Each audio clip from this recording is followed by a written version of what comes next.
दुनिया के सबसे सुरक्षित बंकरों में से एक, जमीन के सैकड़ों फीट नीचे बना पाताल लोक, जहां परिंदा भी पर नहीं मार सकता था। लेकिन अमेरिका और इजराइल ने उस अल्ट्रा सीक्रेट बंकर को भी मलबे के ढेर में तब्दील कर दिया। 28 फरवरी 2026 की उस सुबह ने मिडिल ईस्ट का इतिहास बदल दिया। ईरान के supreme leader ayatollah Ali Khamenei अब नहीं रहे। आखिर कैसे दुनिया की सबसे ताकतवर खुफिया एजेंसी ने खामेनेई के छिपे होने की सटीक जगह पता लगाई, और कैसे 30 बमों ने ईरान के सबसे शक्तिशाली इंसान का अंत कर दिया। जानकारी के मुताबिक यह ऑपरेशन शनिवार सुबह शुरू हुआ। इजराइल और अमेरिका ने एक साथ मिलकर तेहरान के दिल में बने खामेनेई के आधिकारिक आवास और उसके नीचे बने बंकर को निशाना बनाया।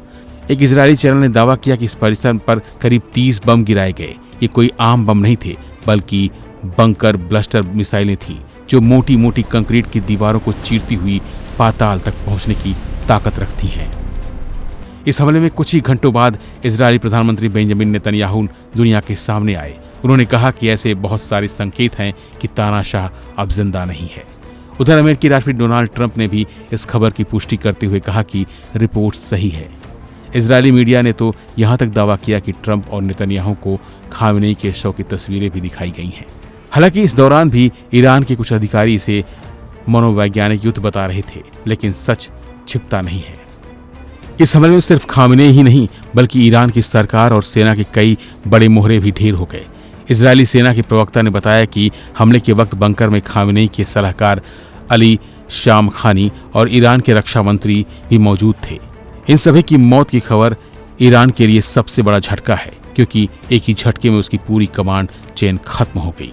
जो तस्वीरें निकलकर सामने आई, उसमें साफ दिख रहा था कि खामेनेई का परिसर पूरी तरह से तबाह हो चुका था।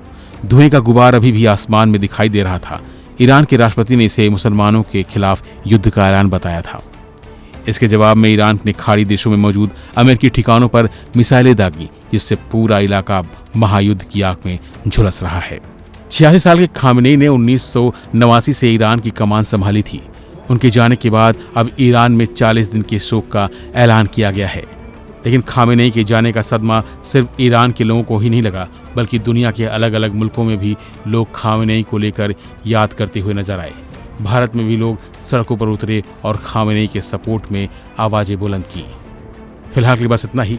बाकी अपडेट बने रहिए वन इंडिया हिंदी के साथ। Subscribe to One India and never miss an update. Download the One India app now.